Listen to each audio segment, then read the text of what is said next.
How you all doing out there? Thank you. Thank you. Thank you.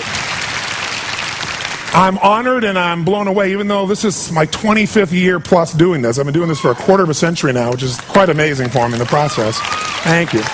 And I've had the privilege now of working with more than 3 million people live in events from more than 80 countries around the world. So at this stage, I got to tell you something. I could be an idiot and I would know that there are certain patterns that cause people to be fulfilled, to be happy, to fit, to be strong, to feel alive, to be vibrant, to have passion in their life, to do well financially, but even more importantly, emotionally, psychologically, spiritually, in their health and their relationships. And there are also patterns that make people frustrated, overwhelmed, depressed, sad, lonely, cause them to be struggling financially, struggling with their body, struggling intimately. And those patterns, they're not because there's something wrong with somebody, it's because of a pattern that we're doing. And I've spent a quarter of a century of my life basically studying the most successful people in the world and the most challenged, and figuring out what's the fastest way to create a change in basically developing the one thing that all people have in common who succeed. They're leaders. This is a leadership program. Because I don't care what style you are, I don't care if you're a mom, if you're a great mom, you lead your child, you're not led by your child. Or a great dad. If you're a great business person, you're a great salesperson, you're a great negotiator, you're a great anything, you're a great human being. This has been my entire life's obsession. What makes the difference in people's lives? And that leadership component, as I say, doesn't always mean somebody follows you. A leader is somebody who lives life on their terms. That you will never settle for less than you can be or share or give or create. It's not what we get that makes us happy, it's who we become. How we live our life, who we are as a person. People can take away all the things, but who you become, no one can take away. And the problem is most of us are trying to be something we're not. And it isn't so much about change, about changing yourself. The change happens when you be yourself.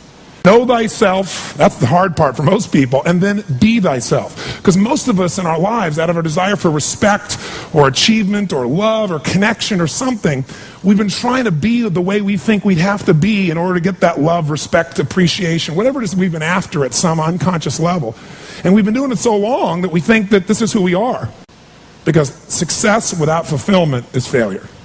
And I can't tell you how many people I work with who are supposedly the best in the world at what they do, and they have more money than they can spend, and they have all these people that love and respect them, and yet they're unhappy inside. Because if you want to know what's really you, where you're going to be alive is when it's really you.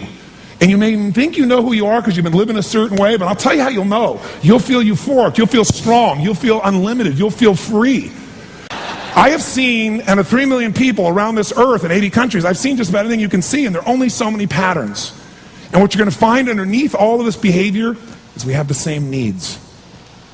There are 6 human needs we're going to review tonight. When you understand what those needs are and which ones you're focusing on, you start to understand why people do the crazy things they do, including you and I. And you begin to understand, hey, there might be a better way to meet my needs, and I don't have to get caught up in this game of stress and frustration and upset, or I could really help this person I care about, because I could see what's really going on. Part of what we want to accomplish here as leaders is we want to become practical psychologists. We want to understand what's really going on so we can help, so we can make a difference, so we can transform. So yes, of course you can do better in your business, because the more you understand about what people need and want, the greater you're going to be. The better manager, better leader, the better mom or dad, the better friend. And there's a better you that's available when you understand what's driving you. But most of us are running patterns over and over again. And we want to free that up. To free it up, we got to break the pattern. We got to do things that are different. So we're going to do something different. I'm not here because I believe in positive thinking. If you think that's what I believe, you don't know much about me. I'm not one of those people that believes you're supposed to go to your garden and chant, there's no weeds, there's no weeds, there's no weeds, there's no weeds. There's weeds right there. Right? That's what I believe. Here's what I believe. I believe that if you really want to be effective, you got to tell the truth. In fact, there's 3 mandates of leadership, if you want to jot them down, that may be the foundation of everything that I believe, and I hope that you will see as something that's useful for your own life to remember, because it's so fundamental. So the first mandate to leadership is not just to be positive. First mandate to leadership is see it as it is, but not worse than it is. The first secret to be an effective leader in your life, whether it's you want to lead your body from the location it is right now you're unhappy about, you don't have the energy you want, your body's not where it wants, to where you want to be, that's leadership. You want to transform your business, that's leadership. Your income, that's leadership. You want to help your children, that's leadership. You're going to be a leader? Step number one, tell the truth. See as it really is, but don't make it worse than it is so you have an excuse not to try. What takes guts is to put yourself on the line. What takes guts is to say, I'm going to make this work. What takes guts is to say, I'm going to believe, knowing I could be disappointed or devastated. But you know what? Disappointment's a good emotion if you learn how to use it. Anybody can see it as it is and maybe be honest, but here's the real secret. Can you come up with a vision? Step two is see it better than it is. That's part of what we're going to do this weekend. Seeing it as it is, you got to be honest. And there's not anybody in this room, including me, doesn't have areas of their life that can be made better. But if we can figure out what they are and tell ourselves the truth, regardless of what other people think, then we got a chance to make a change. I learned something from General Schwarzkopf, one of the best leaders I've ever met. And I got a chance to spend quite a bit of time with him over the years. And he said to me, Tony, I'll tell you the secret to leadership. He said, the whole secret to your life, for any group, any individual, is no individual, no organization can get better till they can admit something's wrong.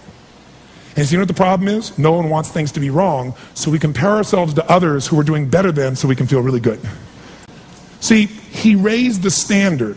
He went to step two. Step two is you got to see it better than it is and set that as your standard. A standard is something you don't go for. It's not a goal. It's something you live, breathe, and find a way to get to no matter what. If there isn't a way, a leader makes the way. Is there a difference between should and must for you? Yes or no? You better believe there is. So when that standard is a must for you, you're going to find the way. Finally, the third key here is once you see it better than it is, make it that way. You got to take massive action. You got to be resourceful. You got to find the way to make it you want it. So this weekend, first thing we're going to do after a while is you're going to get real clear about how is it really? How is your relationship really? How is your body really? How is your career really? How are your finances really? All of us in this room, as different as we are, and you can look around, you see every gender, race, probably religion, belief structure in this room. The one thing I bet we have in common is we won't settle. How many came because you want more? How many came because you want more? Say I. Oh, say I. So whatever that more is that you came for, more energy, more focus, more determination, more confidence, more certainty, more love, more success, more playfulness, more of your body being where it is, more of your spirit alive, whatever it is, I can tell you this, whatever you think you came for, that's not why you came. Because I've done this for 25 years. I'm not saying you won't get that too. But what brought you here and what you're going to leave with is going to be more than what you thought. I can promise you. You want to know what makes us happy? Progress. That's it. I don't care what you've achieved. If you don't feel like you're still growing, if you don't feel like you're still contributing, if you don't feel like there's some progress in your body or your mind or your relationship or your business, if you don't feel like there's progress, you're going to be unhappy. I don't care how big your life is compared to other people. Progress is the game, my friends. It's being alive. And if we're going to be alive, absolutely. Whatever your game plan is, it's ultimately to get to a certain feeling. And the truth is you can have it right now. This next few days is the beginning of that path, and we want to take it to a whole nother level. And let's start now.